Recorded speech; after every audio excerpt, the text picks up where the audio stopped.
Live here in a second. All right, we are now streaming live on YouTube.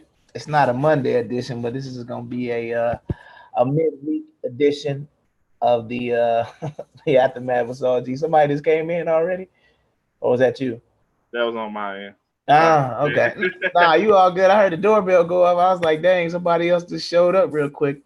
But once again, we want to welcome you back. Had a nice little break after the 4th of July. Um, Shout out to Armand, good brother, man. This brother actually came to the crib, spent 4th of July with me, and stayed after and cleaned up, man. I was very Hey, good, yeah. good answer right there. I was like, that's what I'm talking about. That is how you show up to a cookout, man. You know, he brought over he brought over a bottle, and he stayed and helped clean up, man. So big shout out to Armand from Chicago. Yeah, I'm just gonna kind of get right into it tonight because it's if you didn't know or you didn't watch it on, I mean, I just kind of posted it a little while back on on Instagram. So the night show is called Equality versus Equity. So we're gonna be talking about that tonight. But before I even get into that, it's some things going on that are very annoying to me. And I don't know where this new trend is coming from, but I'm gonna ask BJ. Can you pull up that commercial that I told you about with the with the prescription drug or the pharmaceutical um commercial? Because I don't know why we're getting to a point where we can't just be honest and say stuff doesn't make sense. You know what I mean? Like we can't just come out and just say, some stuff doesn't even need to be explained. But like, okay, so we're about to watch this commercial, right? And it starts off, okay, now first of all, I'm mad because this commercial has about wait, hold on, don't start yet. Yeah, running back a little bit.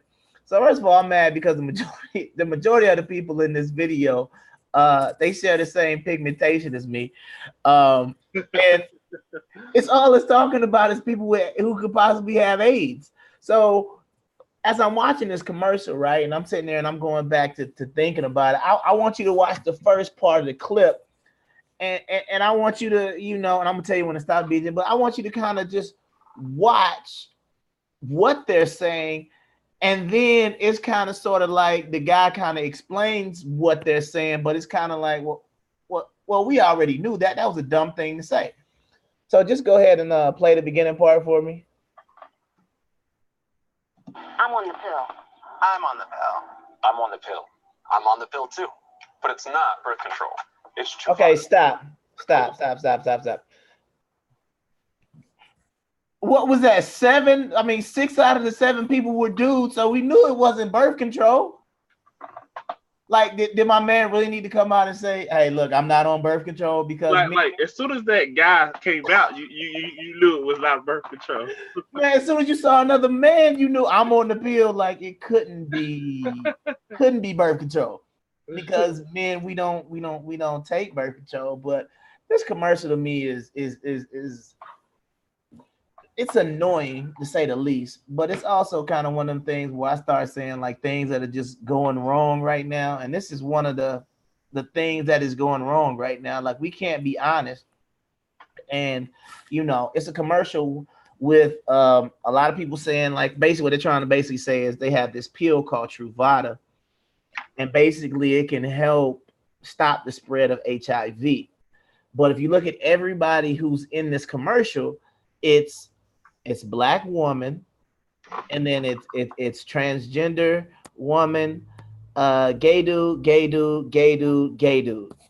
So then my question, I'm sitting here trying to watch this. Well, first of all, the birth control part was odd to me, but then the other part is it's basically there's like no the only heterosexual relationship that is shown in this entire commercial is between apparently a black woman who appears to be married with kids. So I'm confused.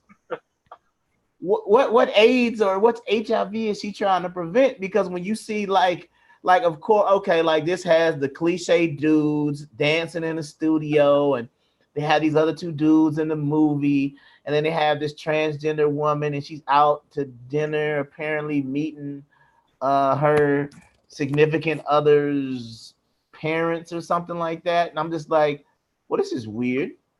Because why is it that the only heterosexual relationship in this commercial is why is her eating dinner with her in-law had to do with age?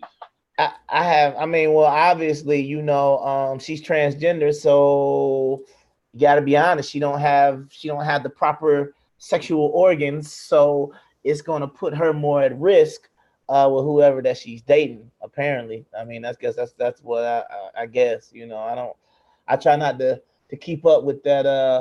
I guess what happens, post-op and all the rest of that stuff, because it just seems like a disaster down there. But hey, it is what it is. But it's like, as I watch this commercial, right, and I'm just gonna ask you to play about another 30 seconds of it.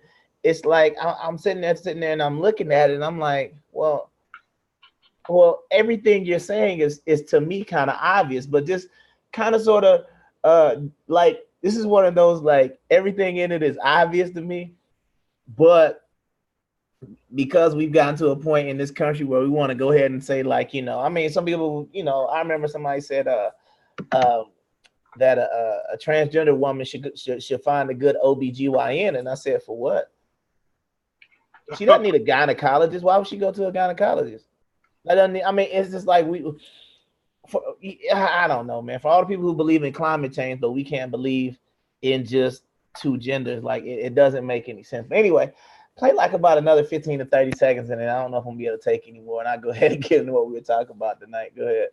Once daily prescription medicine for adults that, when taken every day along with using safer sex practices, can help lower my chances of getting HIV through sex. I use condoms, but I talked to my doctor about doing more. He said that because I had a higher chance of getting HIV through sex, Truvada for PrEP could be an option for me. She also told me that Truvada alone may not keep me from getting HIV, and it does not prevent other STIs or pregnancy.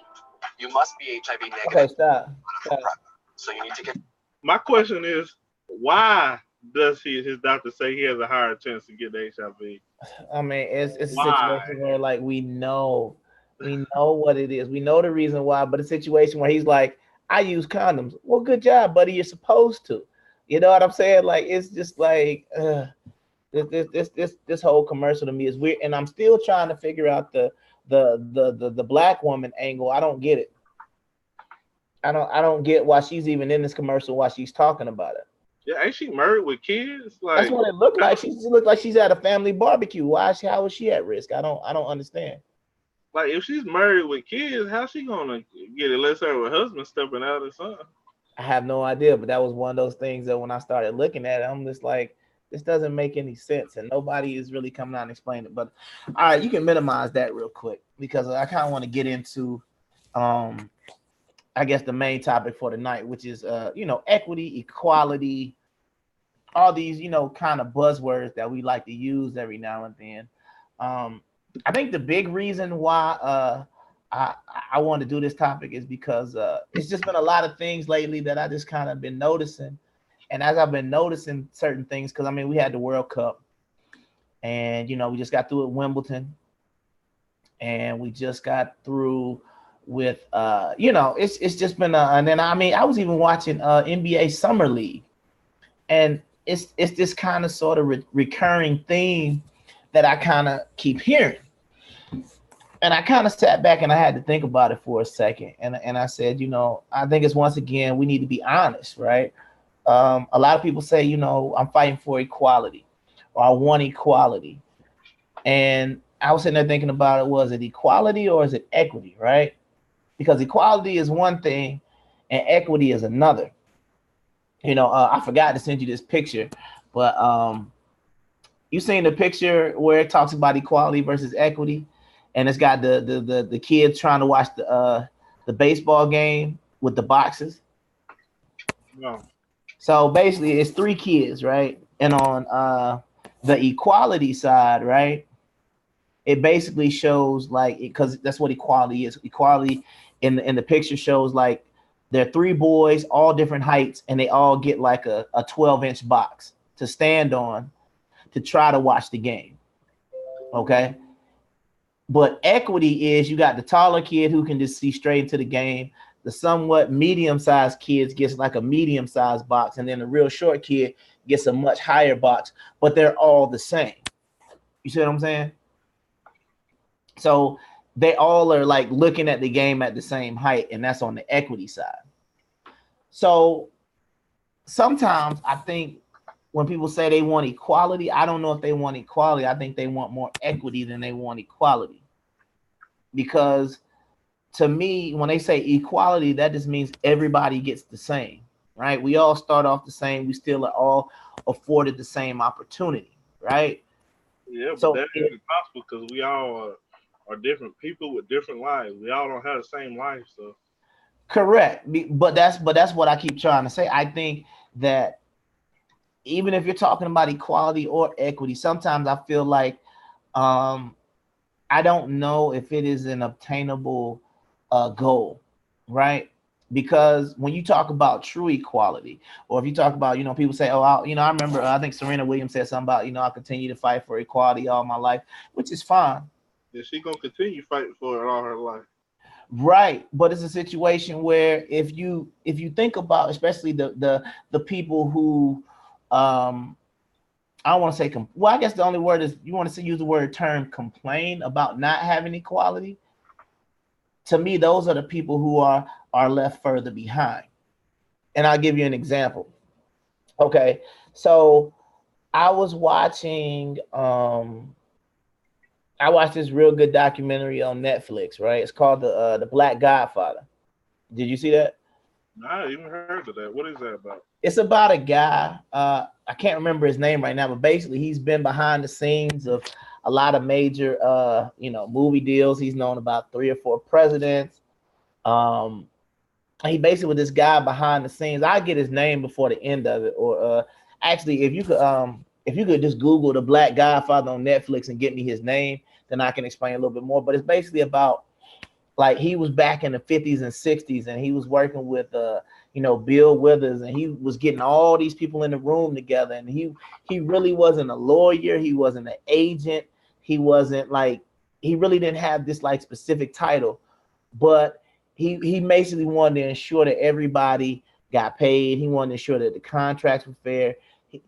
But if you kind of go back, he's like connected with so many different people that it was just an interesting story.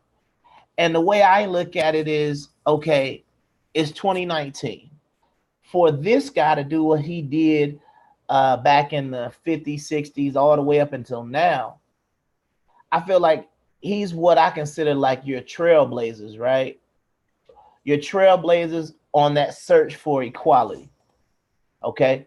So your trail, what's up? Oh, you got his name? Thought I had his name. His name is Clarence Avant. Yeah, Clarence Avant. And it was basically about his basic story about who he was, what he came from, all those different types of things. But like I said, when you're talking about, he grew up in a segregated North Carolina, all the different things that occurred in his life, all the different things he was trying to put together, it's a much different story, right? And if you think about it, the fact that he was there behind the scenes making all these moves, like, you can't really say that there wasn't that black people in Hollywood were left behind, because this person clearly, he had respect, he had power, he can make all these moves. So clearly it wasn't they're racist against black people, they won't give them Oscars and stuff like that. Right. I think it goes to a certain extent. You know what I mean? Well, and that's what I'm saying. I'll say, like, to me, I feel like you had the people called, like, what I call like the trailblazers, the ones who open the doors, the ones who were like the ones to start it, right?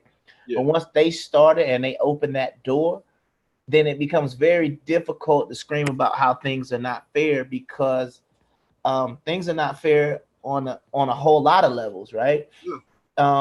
So it's not so when people talk about being fair and equitable, I think that it's basically impossible. And like I said, I'll explain to you why. Like, the example I used was like this, and it got brought up by the women's soccer team, right? So I'm gonna ask you a simple question. I want you to give me your opinion, or if you don't know, you can just say, "Hey, I don't know." Okay. Respectively, in their own sport, do you believe that the United States women's national soccer team is better than the United States men's soccer team, respectively? No. And why would you say no? Because this is the first time I'm hearing about the women's soccer team. Okay, well, I'll just explain it to you like this. First of all, the women's soccer team, I want to say they have won back-to-back World Cups. They should have won, I think, 2000, and they should have won like the one where they lost to, I think, Japan or something like that. But bottom line is the United States women are ranked number 1 in the world. They've won at least 5 or 6 World Cups. And basically every time they enter a tournament, they're basically expected to win. Okay. The men's team is ranked about 30th in the world, and we've never won a World Cup. And I don't even think we've ever been close to winning a World Cup. Really? Yeah. So in this case, I would disagree with you because the women's team is far superior, respectively. That means if they're in the Women's World Cup, I feel like they're the superior team in the Women's World Cup. Yeah. And if you were going to compare them to the men's team, they're a much more dominant team than the men's team. However, in my opinion, if the women's team played the men's team, they would lose. That's my opinion. Yeah, and I heard that the women's team got beat by like, what was it, 14-year-old boys or something like that? I wouldn't know about that. You probably have to give me that story. But I would just say, to me, I would think that the men's team would win a head-to-head. You know what I mean? Same thing, like we could go with the international, like when it comes to the Olympic, like the basketball teams. I feel like the United States men and women are equally as dominant, respectively. Okay. Right? Like they're equal footing. USA is number 1 in basketball on the men's side. USA is number 1 in basketball on the women's side. However, if they played each other, I think the men would win. And if they played for real, I don't even know how close it would be. So what I'm saying is when I hear like the soccer teams and even I know like Serena Williams and people have been talking about getting equal pay in their respective sports, then to me, it's not, in my opinion, it's not a gender issue. Okay. Yeah. To me, it's about how much money do you sell? If because I mean I've seen some WNBA games and they're rarely televised.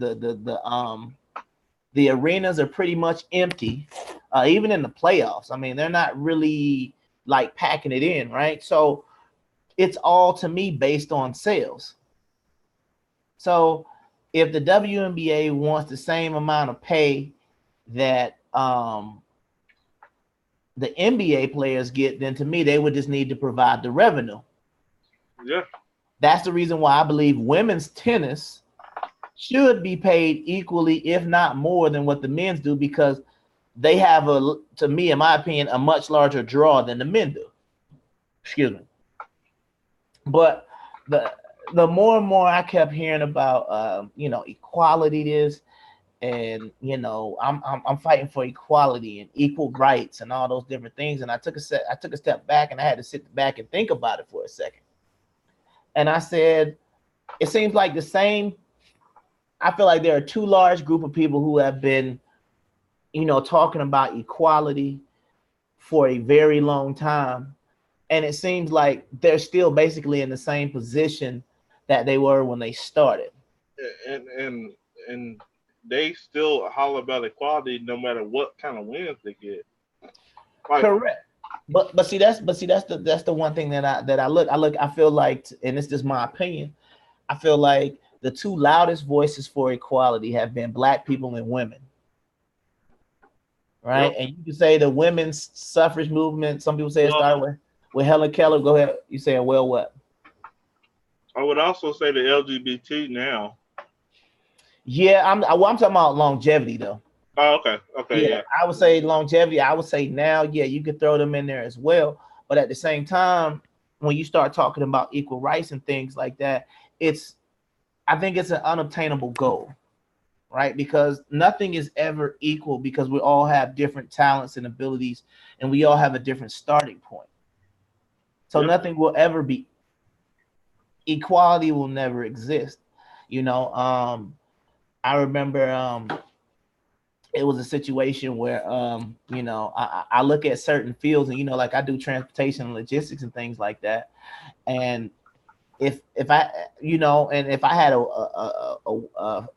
woman who was driving for me, or if I had a man who was driving for me, they would either get paid the same, or they would get paid based on their experience. There is no other dividing factors that go into that. But that's, once again, that's in my field. A lot of people like to go ahead.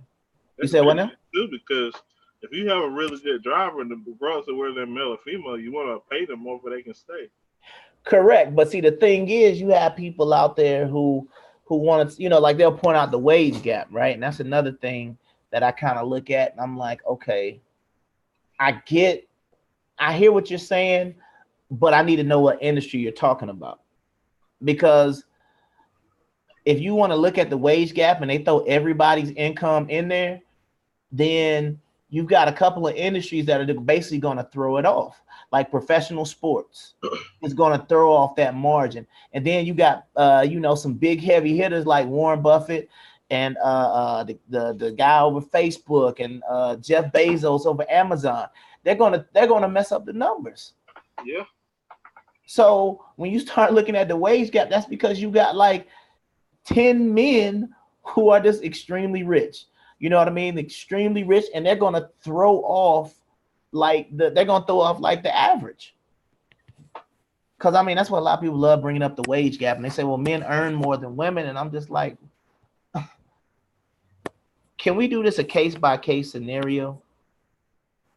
You know what I mean? Like, what are we talking about? If we're talking about professional athletes, yes. But how about like something like politicians, right? Don't politicians make the same amount of money, whether they're male or female? Ain't it based on their time? Well, no, it's not based on their time. It's just a flat salary, right? Yeah. So if you're a congressman, you get paid X amount. If you're a congresswoman, you get paid X amount. That's it. That's all that goes into it. There is no woman scale. There is no man scale. So it really depends on what field you're in. I would say, my sister, she's a nurse.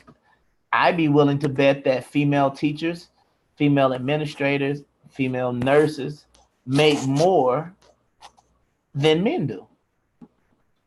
If we wanted to compare the gaps and whatnot, I say if you took all the teachers and you took all the nurses and you took all the teachers, nurses, and what was the other one? I forgot what the third one I said was. But anyway, if you take all those those people and you put them all together and you add everything up, put women on one side, put men on the other side, I bet the women would make more, and there'll be a wage gap in those fields. Because I feel like just viewing it from a very lopsided overall view will give you a skewed view of reality. Yeah. And reality is that too many people keep talking about equality, and I keep trying to tell people, like, once that door has been opened, then that's pretty much all we're gonna get. The door has been open for a while now, and that door says, if you excel, if there's something out there that you want, you have the ability to go get it. However, it doesn't mean that it's going to be easy. Doesn't mean there aren't going to be any barriers in your way. But what it does mean is that you have an equal opportunity for success. Some people say, well, that's not true. It is true. It's equal based on being able to get from point A to point B. Now, there are a lot of factors that are going to measure, they're going to get from point A to point B a lot easier. But you see what I'm saying? Like, for example, I remember I saw on YouTube the other day, they were talking about LeBron James' son. And they basically were doing a side-by-side comparison of LeBron James and his son. LeBron James is, at the height of basketball right now, but they're saying that his son could be even better. But remember, his son grew up while his dad was already a millionaire. He's had the best coaching, he had the best facilities, the best nutrition, everything to kind of help him get along his way. But he still technically, once he gets on the team, you could even say that's not equal, right? Because if you got LeBron James' son trying out for an AAU team, more than likely he's going to be put on the team. So you could still say, regardless of how you want to look at this, things are never going to be equal. All right. So let's go ahead and watch another one of these videos I told you to post up. Show the I think it's the the WNBA one. Show that one. I want to watch that one. I think that was the. This is more than. Is it? Yeah, show this one. Yeah, because this was something like, and this is something we'll get into in the next segment. Go ahead. A court. This is a stage, a spotlight, a stump in the public square.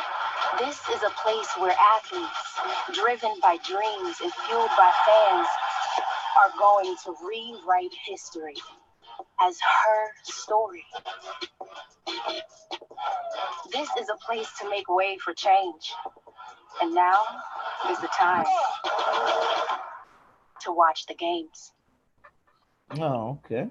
I thought a couple of those were men. I was just gonna say that. Yeah, a couple of them definitely weren't cute. Let's go to the Nike Dream Crazy one.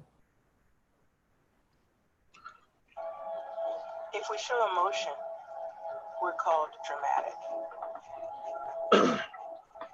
If we want to play against men, we're nuts. And if we dream of equal opportunity, delusional. When we stand for something, we're unhinged. Wait, stop. She acts as if men don't actually. If men go off on somebody, they like everybody's not gonna yell at them and all that. Right, but what I'm talking about, she's talking about we show emotion. I'm like, come on now, like this is ridiculous. But it's the other thing about it that there are people out there that would agree with her and say, oh yeah, that's true. And I think that's a lot of the problem. Okay, now we pausing on this this dude right here. I'm sorry, that's not a woman. I don't care what you say because they keep talking about like I'm confused myself. Yeah, I mean, I've read her story, and they keep saying that she's like some sort of she's got more testosterone than normal or something. But it's a situation for me where like this is where we start to go into that like we're not being realistic anymore category, right? Like, like that looks like a man to me. Like there's no way around that. Like there's no way around that. You know what I'm saying? That looks like a dude, and it's a situation where I remember something in the Olympic Committee when I was reading about it. When they described her, they were saying, she might not be 100% a woman. She might not be 100% a woman, but she is who she, but she is a woman. Kind of reminds me of like the Ron Burgundy thing, 70% of the time it works all the time. It's like, she might not be 100% a woman, but she's all woman. It's like, what? That doesn't make any sense. Like, how is she like, but like these type of commercials to me bother me because like it's just me personally. I don't look at the stuff that she's saying to me is cliche. Talking about when you fight, if you try to fight for equality, they call you delusional. No, they don't call you delusional. It depends on how you do it. You know what I'm saying? If I see some woman screaming at somebody and screaming at the coach or referee, I'm just gonna think that they're an athlete. Athletes do that. Yeah, like when Serena be getting mad and yelling and screaming, when I watch Wimbledon and she yell, come on, her little come on, like she always like to do it. You know what I mean? When she did that little thing, I wasn't like, oh wow, Serena's unhinged. No, I'm just like, okay, she trying to get herself into it. You know what I mean? Like, I don't know. Keep going. But this is like the thing. This is why I'm gonna go into my next part right here. Go ahead. There's something wrong with us. And yeah, definitely not. We're hysterical, irrational, or just being crazy. But a woman running a marathon is crazy. Officials tried to pull her off the course. A woman boxing is crazy. A woman dunking, crazy. Coaching an NBA, Man, she barely got that. crazy. A woman competing in a hijab, changing her sport, landing a double cork 1080, or winning 23 Grand Slams, having a baby, and then coming back for more. Crazy, crazy, crazy, crazy, and crazy. So if they want to call you crazy, fine. Show them what crazy can do. All right, so you can stop that one. Okay, let me just say, who is really thinking all of this? This isn't the 1950s or something like that. No one's thinking this. This Correct. is all I never heard anybody I know talk about, she's playing basketball. That's crazy. No one has said that. Nobody. And that's the thing about it. And that's why I try to say, like, we're getting to the point now where we have to manufacture thing. And that's what I talked about before. If you have to that's why we got on the Jussie Smollett case, right? Yeah. Because if you have to manufacture racism, I want, if you know, the racism that you talk about, the racism of somebody being beat on, somebody having a hate crime done against them. I want it to be real. You know what I mean? Like, I don't want you to have to make it up. You can go ahead and shut and close that. You know what I mean? Like, I want it to be real, right? Yeah. I don't want it to be manufactured. So don't manufacture and say, oh, people are going to call me crazy if I do this. No, don't make it up. Because who's calling these people that? And you can talk about, once again, are we talking about the media? Because the media is terrible. We've already established that, right? We've already established how terrible the media is. So don't talk about what the media does. Because I remember, like, when Serena, like, kind of admitted, like, you know, she said, her opponent was better than her. That's why she lost. And they were just like, man, she just handled that press conference with so much grace. I was sitting there thinking, huh? What? How much grace did she have? She said her opponent was better than. What is she supposed to say? She can't come out like a sore loser, because we know how that's gonna go. But what is she supposed to say at that point when you lose? Hey, man, she got me today, but next time, still got the U.S. Open this year, so I'm gonna come back stronger than ever. That's what you're supposed to say. Yeah. You're not supposed to be like, well, I was off my game. Had I been on, she can't beat me. She only can beat me when I just ain't playing good. You know what I mean? Like, it's just like, come on, man. Like, what else was she supposed to say? So the other part that was kind of like on that commercial that I was watching, that kind of like did the whole, like, was a little girl playing football. Yeah. Now, this goes back to a this is just once again my personal opinion. When you talk about girls playing guys sports, right? To me, if a girl can hang with boys, that means she's at a very high skill level. That's just how I look at it. Yeah. You understand what I'm saying? I had a friend, she played basketball at Fresno State. I had to lace my ankles up one time because she was that good. She would drive to the basket, get fouled, make it, and be like, and one, take the ball out on the other side and be like, nah, I don't want that foul. I'll take the point. You know what I'm saying? Like, she could play with us without, like, it being like, you know what I mean? Like, she would steal the ball from people. You know what I mean? Like, she'd be trying to block shots. She a foul. I mean, it is what it is. You see what I'm saying? And to be honest, I bet any girl basketball player could beat me. So. Right. But see, what I'm trying to say is it's a situation where it kind of goes back to the when you talk about equality, right? What I'm trying to say is, if a woman wants to play on the same team as a man, and this is what I always say, to me, it shouldn't be made as a statement. You understand what I'm saying? Yeah. Like, if a woman wants to play on a men's team, then to me, it's because she is so dominant against other women, she's basically bored. Like the same girl I talked about, she played baseball. Let me tell you why. Softball was too slow for her. So in that case, that's why she played baseball. Because when she tried playing softball, she was like, I can't do the fast or the slow pitch. I want to play baseball. And I think she played second base or shortstop, one of the two. But she was really, really good, and she was really, really athletic. But that's the whole point. if a girl is going to play on the guy's team, then most of the time it's because she should be extremely dominant or she's trying to look for an extreme challenge, right? Yeah. It should never be about making no statement, because that's the one thing that I've always like kind of found odd, right? Like, let's just say, for example, you was trying to get into it kind of goes back to that movie Juwanna Man, right? If men all of a sudden started saying, you know, we can't make it into the NBA, so we're just gonna come take over the WNBA. How would women feel about that? How are women gonna feel when transgender women start coming into the WNBA? They can say they feel like they support it, but you know, when these dudes start taking off from the free throw line with their braids flying everywhere, then it's gonna be a whole nother game, because somebody's gonna eventually have to say, hey, look, this ain't right, because you're not going to be able to compete. You see what I'm saying? Like, what I'm saying is, and this is the reason why I don't understand why so many feminists are in support of this, especially when it comes to sports, is okay. So if you noticed, right, it's never and this is the main reason why I feel like equality will be something extremely difficult to achieve. And this is why. Because when you talk about the equality, and even, you know, kind of not really going into transgender, you know, the whole transgender thing, but if you look at it, it's the men who are dominating the women, right? We have there's no transgender man getting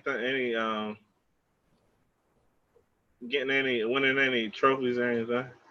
Correct. It's not like all of a sudden we have this transgender man. He's the quarterback at Alabama. He gets drafted #1 and he dominates the NFL, right? It never happens that way. These pageant, these former men are coming over to the women's pageant and winning these pageants as well. So it's like sports, even in some of these movies and stuff like that. For the most part, you don't really have the transgender, like a woman who comes and she's playing a man's part. So she used to be a woman, now she's saying she's a man, and she comes in and she plays a man's part, and she's taking roles away from men. However, it's happening on the other side. You see what I'm saying? Like, that's one of, go ahead. And then we want to do that, we might as well just get rid of the whole men and women thing, just have regular sport. Right, but the other thing about it, and that's the one thing that I had to kind of ask a question. It was one of those questions that I was going to pose to you, and I feel like the fact of, and I couldn't find a commercial that I wanted to find, but this is a commercial out right now, and it's about it basically has all these people talking about their labels, and they got all these different labels about who they are, what they are. You know, I'm a Muslim student, I'm a strong Black woman, and I'm gonna be a CEO. And the way I started thinking about that is, when I watched that commercial, I think to myself, are those labels, like, are they a hindrance to equality? Because you're only celebrating the identities of the people that they're identifying with, right? Like for example, if a woman won a marathon, right? Probably not that big of a deal. If a transgender woman won a marathon, then it becomes a big deal. And they'd be like, well, that's good for her because she's transgender. And I always say, why? It should always be about the accomplishment of the actual act. It should never be about celebrating, for the most part. It should never really be about celebrating like what the person identifies as or what the person's identity structure is. You understand what I'm saying? Yeah. Like, for example, somebody could look at me and say, oh, it's great that you're a Black man who owns his own business, right? But it should only matter that my business is successful and that I'm able to conduct my business like a professional. Shouldn't matter that I'm Black. Shouldn't matter that I'm a man. It shouldn't matter about all the things I had to go through to get here. Shouldn't matter about, you know, all the other people who haven't been afforded opportunities. You understand what I'm saying? Like, it should only be, if you want to celebrate something, celebrate the accomplishment of being a business owner and being successful at it, right? You shouldn't have to celebrate the fact that it's a Black-owned business, if that makes sense. Yeah. Because I feel like if you celebrate that aspect of it, not saying that it makes it any worse, but if you celebrate certain aspects of things, then now you're only focusing on the fact of, oh, it's a Black person doing it. You understand what I'm saying? We know it's a Black person doing it, but we don't have to focus in on it.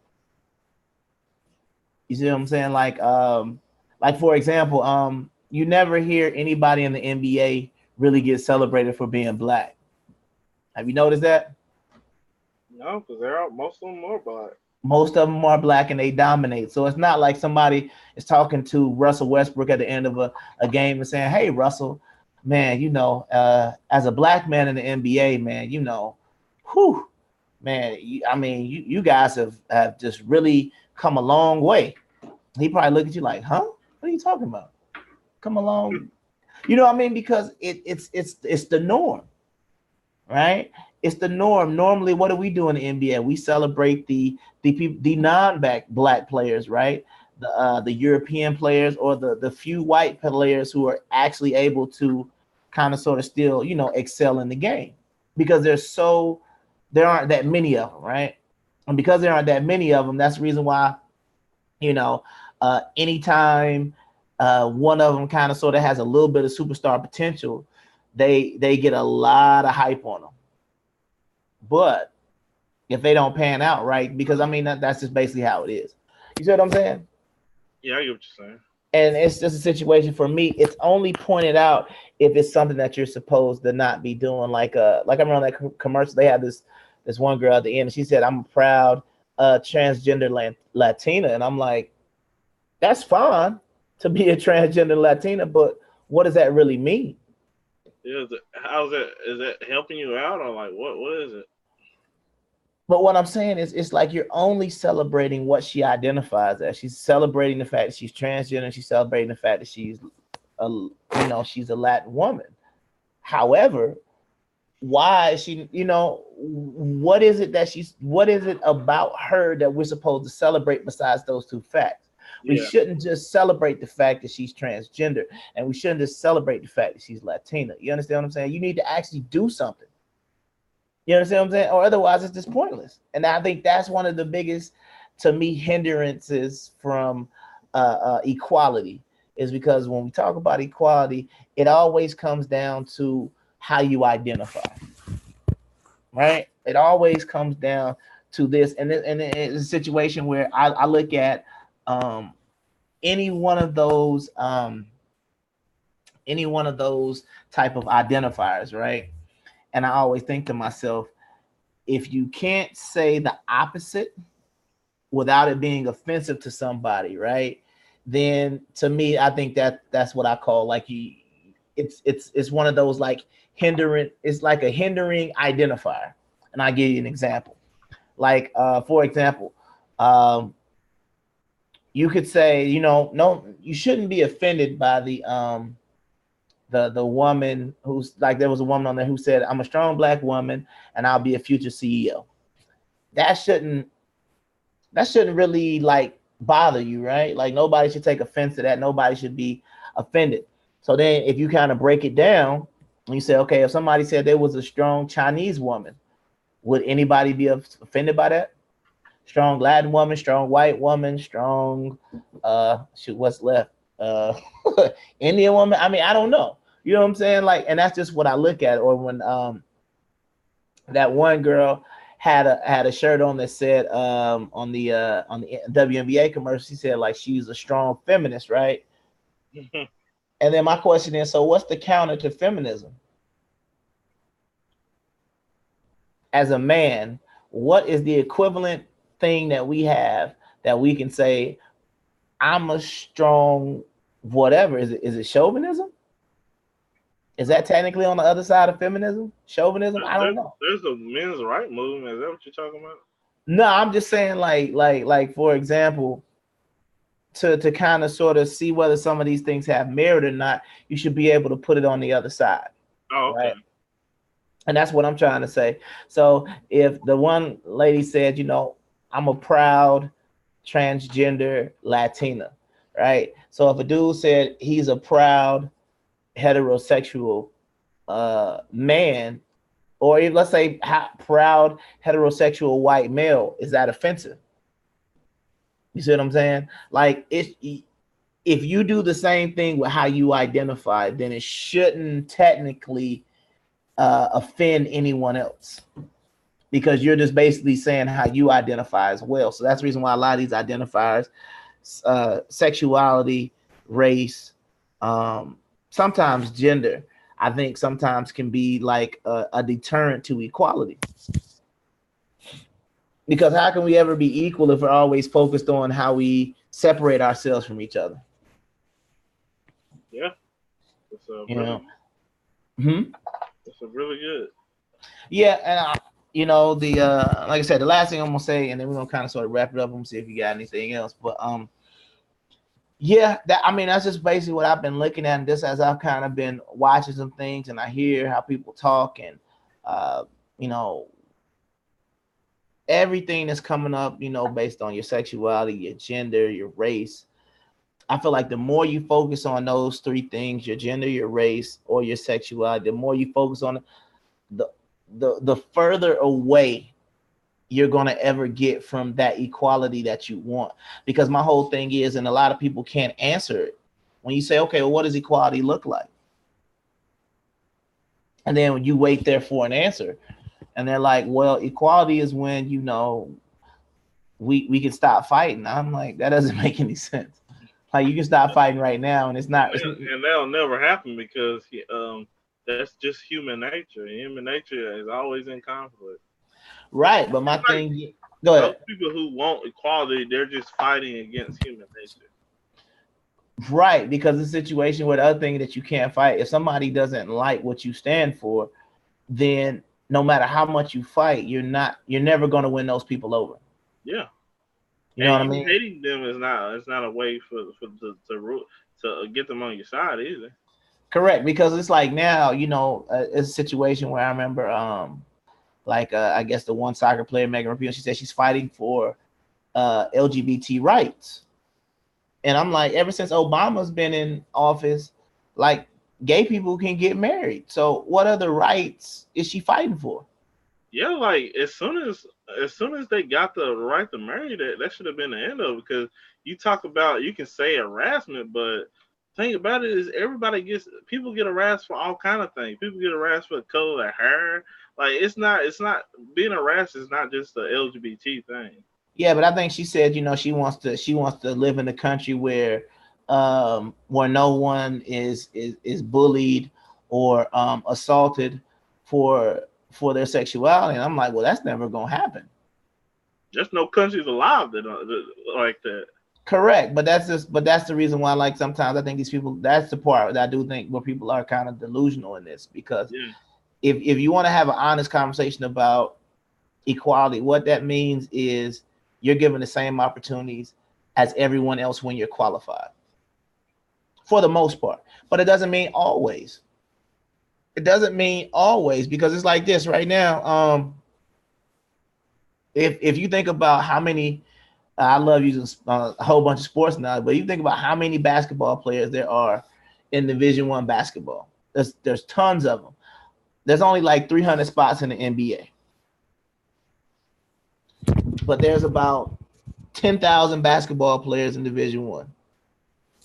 There's only 300 spots in the NBA. So my thing is it not equality if they don't make the NBA? No, it just means that they're given the opportunity to showcase their talent, and if the NBA feels that they're worthy enough to get a good look, they'll get a good look. Because it's not really like anybody. For the most part, I can't say it happens in all occasions, but for most part these days, if you're talented enough, you should get to where you need to. In the music industry, of course, that's the biggest area I would say where it doesn't happen.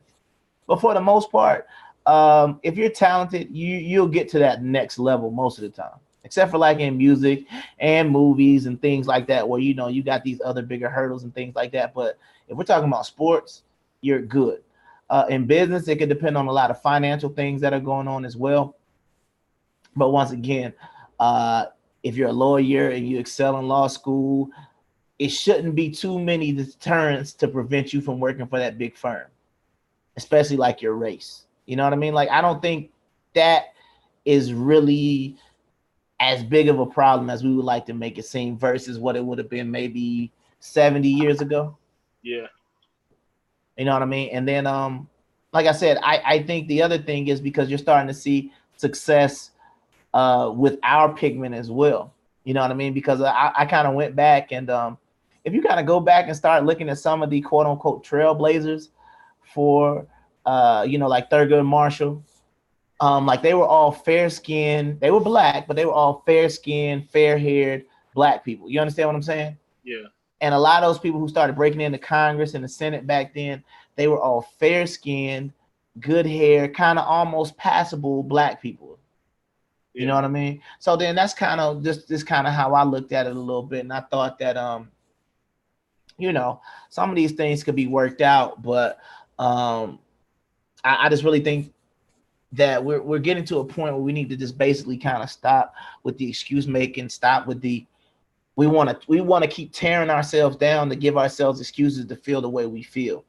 It's so much easier to blame somebody else and say, oh, I can't succeed because of racism. I can't succeed because, white people think I'm stupid. I can't succeed for all these multitude of reasons besides just the fact of if you just focus on whatever it is that you're trying to do, that you want to accomplish, then you try to do everything you can to get your own goals accomplished instead of sitting there worried about what everybody thinks about you.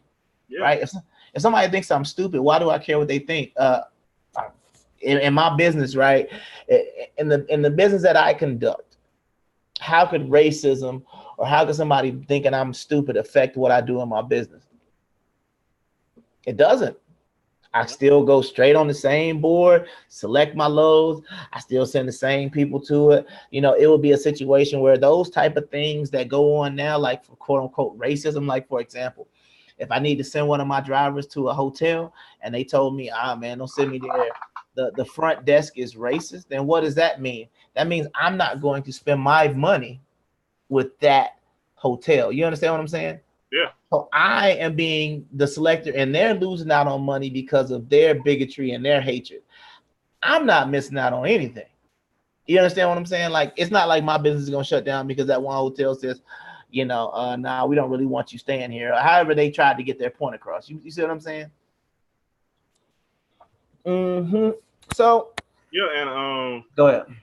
And that's another thing that keeps coming up with the, what I've been thinking about, like with black people, how they like to say, "Oh, nothing's changed" and all that, but yet they still vote Democrat every time. And I'm not saying they should vote Republican, but I'm just saying, like, if you keep doing the same thing over and over again, yet you keep complaining about it, then maybe you should do something different. Yeah, I mean, I always say like it's almost like a workout. You know what I'm saying? It's kind of like the person who keeps going to the gym and they don't never lose weight, or they can just keep doing the same routine, right? Or the person that's single and they keep going to the same places and they keep complaining about being single, but they never change up what they do. I'm not saying that they should, they need to go to the RNC or go to the CPAC or anything like that. But what I would say when it does come to voting, I believe that it does make sense to switch it up, because you never want anyone to feel like they have earned your vote without earning it. Yeah. And that's anybody, it's been a couple of cases, especially like, in Georgia, where I've heard people say, oh, well, this is a red state. Just because it's supposedly a red state doesn't mean that you don't have to come out and earn the vote, because we don't motivate people. We almost saw that with the whole Brian Kemp, Stacey Abrams thing, right? You tried to ride the it's a red state wave. However, Brian Kemp, he only won by a couple thousand votes. You see what I'm saying? So it's a situation where it doesn't matter which side of the aisle that you stay on, but to me, that is one of the most mind-boggling things that I have seen, because I would say that black people are what's the word I'm looking for when it comes to Democratic? They are passionately loyal to a almost nearing angry level of how passionate they are for just voting for whoever the Democratic candidate is. Yeah. But the one thing, like I always say, and I always tell people, like, look, I'm never gonna tell people how to vote. I'm never gonna say you should vote whatever. The only thing I will tell you is, if you complain about being on the bottom, if you complain things are not right, if you complain XYZ blah blah blah, but you continue to give your vote to people, and you're basically saying, and this is the way I look at it, right? So do you, and this is just the end, albeit you feel, if you feel that the Republicans are a hindrance to equality. So if we had 100% Democrats in office, then do you honestly feel like that would help? You feel like that would get you closer to what you wanted? You feel like that would get us closer to where you feel we should be in this country? I don't know. But in my opinion, I think that that's just a weird way of doing it, because I like the balance. I like the switching. I like the, I don't ever want it to be completely lopsided, because we already saw, and it's, people could disagree, and I honestly don't care, but all the stuff they're complaining about right now, they can't get done. You had 2 years. You had 2 years to get it done, and you didn't. You didn't focus on healthcare. You didn't focus on getting that wall and stuff done. You didn't do any of that stuff. We had Trump. We had a Republican Congress and a Republican Senate, and he didn't get it done.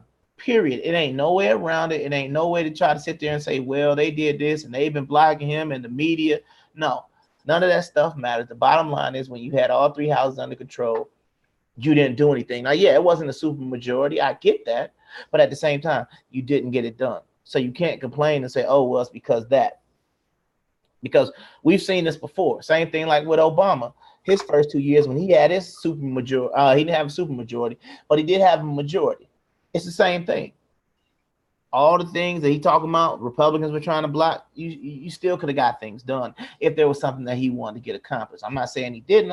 I'm just saying that we've seen this recently, that when all power belongs to one party, they start fighting amongst themselves. Yeah, and then and even if all black people went to the Republican side, it's just gonna be the same thing, because they're gonna say, "Oh, we already have their vote, so why do we care?" That's why you shouldn't just back one party exclusively. Correct, but that's why I always say, like, you need to look at the every single candidate, because if you just back one party exclusively, then that means no matter who they throw out there, you're always going to feel that they're better than whatever the other side can throw out. Yeah. You understand what I'm saying? Like, like I'm looking at these presidential candidates right now, and like I said, I mean, we already did a show about them. I'm looking, I'm listening, but then when they start basically doing the same thing, and there's not even somebody who's going to come out and be relatively moderate, I'm just like, well, there it is. You know what I'm saying? That's why I say I don't ever ask anyone to come, quote unquote, out of their comfort zone. However, what I will say is, if you have somebody who is coming, because we already know that, like, the party is going extremely kind of sort of on this radical, Medicare for all and all these different types of programs and stuff they want to implement, and that's just way outside. They want to raise taxes, and I'm sitting there thinking, like, I'm not there. I plan on getting there, but what I'm saying is, like, right now, I'm not in a certain tax bracket where I would have to worry about this. But it's like, what if I do want to get to that tax bracket? Then I'm gonna have to shut down my business. You understand what I'm saying? Because I fought hard, because, like, I was making, 70, 80,000 a year, give or take, whatever the case may be. Now, when I go out on my own, if I want to make $500,000, $1 million a year, you're now telling me, because I decided to go out on my own, I decided to pay my employees better than they were making at their jobs, that just because I went out and did that, and I'm actually trying to have a business that is, fair, that pays a good wage, that allows our employees to have time with their families and do a lot of different things that is normally not allowed in this industry, you're going to punish me for that. There's something wrong with that, because it's not like, you know what I'm saying? It's not like, I had some big inheritance that, I didn't inherit this company. I started this thing from the ground up. And it's a situation for me where when I start hearing what these candidates want to do, and they want to spend other people's money, and I'm just like, this isn't right. Yeah. But it doesn't mean that but then that's how it is on the other hand. It doesn't mean that just because they're awful doesn't mean that somebody from the Republican side can just come in and say anything either. What I'm trying to say is, why can't we go back towards the middle like we used to be? I mean, it's a situation where, like they say, you run on the left or you run on the right, but then you actually like legislate from the middle. But it doesn't even seem like there's going to be anybody who's relatively moderate. The only person who's moderate, you could technically say, is Joe Biden, but not really, because he was sitting there talking about he wants to save Obamacare, which is fine, but that's the moderate position. You see what I'm saying? That's where the moderate position has moved to. I think it's certain people who are moderate on certain positions, but then then they'll get ultra progressive or too far left on other issues, So yeah. Well, I'm not gonna sit here and break down them candidates and stuff like that, but I'm gonna go ahead and kind of wrap things up here, man. You got anything else? No, that's mainly it. All right. Well, like I said, we will be on again next week. I would say Monday, but with my schedule and being on the road, like right now I'm in Ohio, so like right outside of Columbus. So sometimes it's difficult for me to get on, depending on, like I said, where hotels are, how the Wi-Fi is, where I'm at. So we're gonna try to consistently be on at some point in time during the week. But for the most part, like I said, we will be on next week. Once again, I have been Saul G. As always, joined by my boy BJ from Knoxville. And this has been Aftermath. So everybody go out and have a blessed week. And we'll see you next week. Yeah, have a good one.